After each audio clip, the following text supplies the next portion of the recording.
Hey y'all, today I'm making this video on how to lay out a log to get the best cuts out of it efficiently.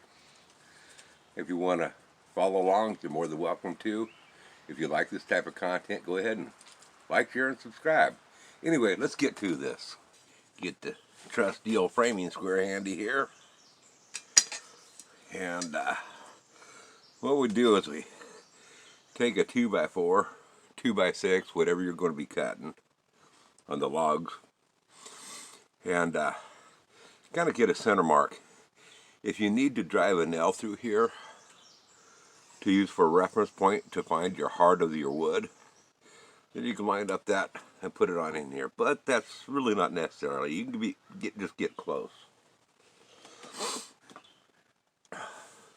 Now what we're going to do is we want to cut a bunch of 2x6s in this particular case here. So I got this centered going right over the heart, real close. And to make it convenient, you can make it this. Make these 1x4s, 1x6s for your pieces for doing layouts, and just paint them and have them handy.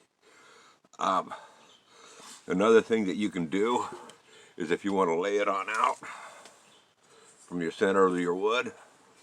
I got my center mark here. This is called the arm of the square. This over here that's 2 inches wide is called the body. If you're going to be cutting 2 inches, you can use this here arm of the square to space out for each cut.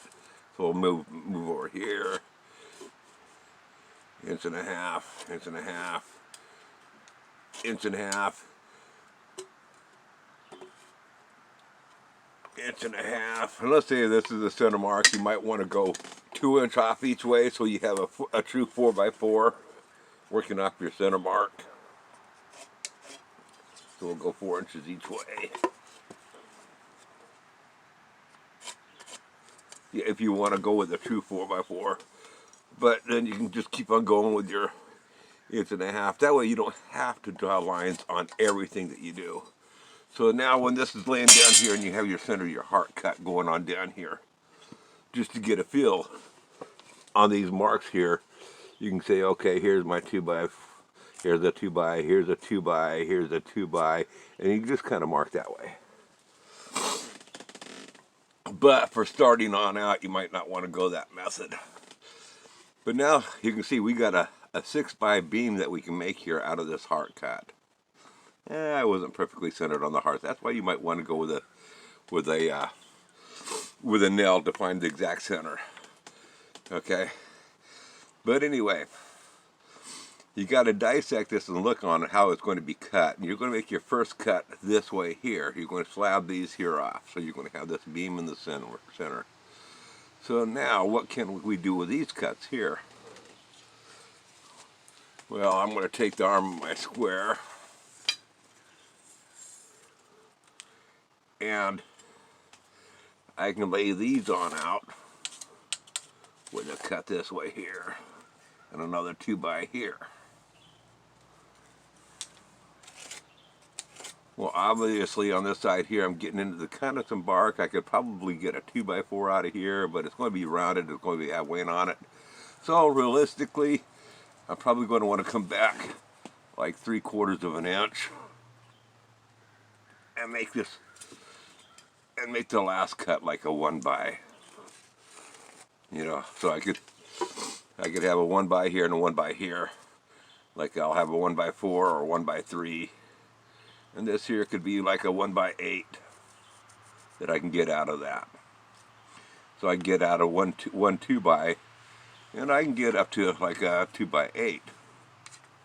You know, coming over to here, or a couple of 2x4s that I can cut this. The importance of this is the growth ring that I have.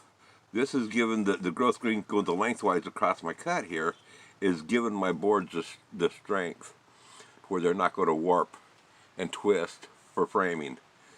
Now keep in mind, all lumber will warp and twist, and when it doesn't, that's a plus. But this is the least apt ways to get warp and twisted. This heart cut right here, this is the part that's going to warp and twist the most, especially twist. So this center cut here is actually a lower grade cut. You can make a stud grade, but what I like to do it for myself is this center cut. Gotta get this laid on out here. For the center cut, I like to turn this here center cut like into 4x4 or 4x6 in this particular case. So in this particular case, it'd be a true 4x6 because I'm going 2 inches each way off of it.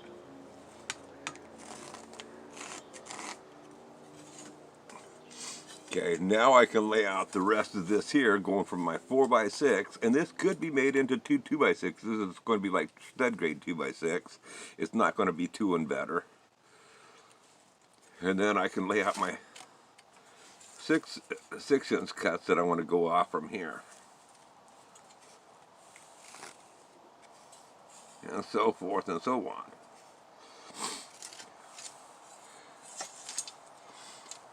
And then I repeat the process and lay this side here on out and this side over here.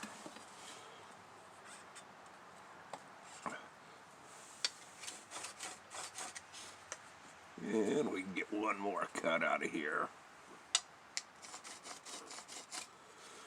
And we might as well just lay this on out so I can show you the dimensions of what I would get and how much waste there would be.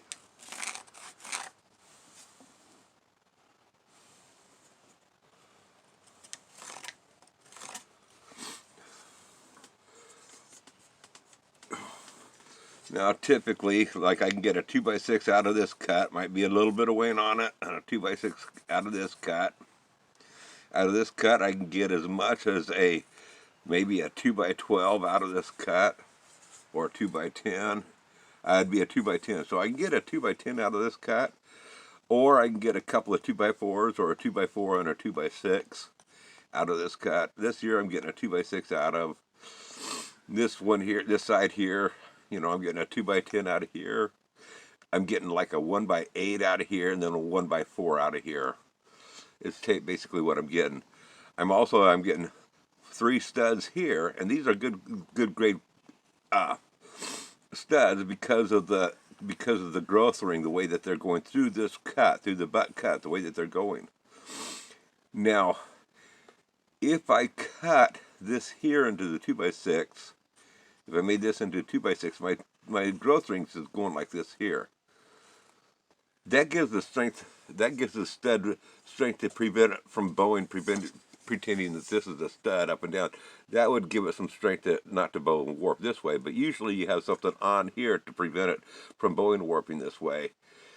Your studs are a lot longer this way, and they're going to be more apt to bow in or out. So it keeps your wall straighter if you keep in mind the cuts, why they do this way and why they grade it this way. Now this chunk of firewood, the wood itself, not counting the bark, is basically 12 inches. A 12-inch diameter. Out of that 12-inch diameter, I'm getting 1, 2, 3, 4, 5 2x6s. I'm getting 1 4x6. I'm getting 1 2x10 and another 2x6 here. I'm getting a 2x8 here, and I'm getting very little waste off of these areas. So what I would do is I'd be slicing this, cutting this first, and then I would slice this side here. When I cut this here, I'd slice this, cut it, slice it, cut it. These sides here would probably be quicker just to run it through the table saw. Or when you have a bunch of them all together, like you have a bunch of these 2x6s like this one, and if this was a 2x6 over here, you can cut both of these together. But that's how you lay it on out. I will get into the reason on another video on how to do a quarter cut and the purposes of a quarter cut. But for this here, this is your typical, what you're going to be doing your main projects at home. If you're building a barn, a shop, if you're building a shed, and you're looking to get basically structural wood that's going to last you better. Well, I hope that was helpful for y'all. I hope that little trick helps you, makes it easier for you to lay out on a log. Of course, this is easy. I'm doing here on a chunk of firewood. But if you like this video, make sure you give it a thumbs up. Hit that subscription.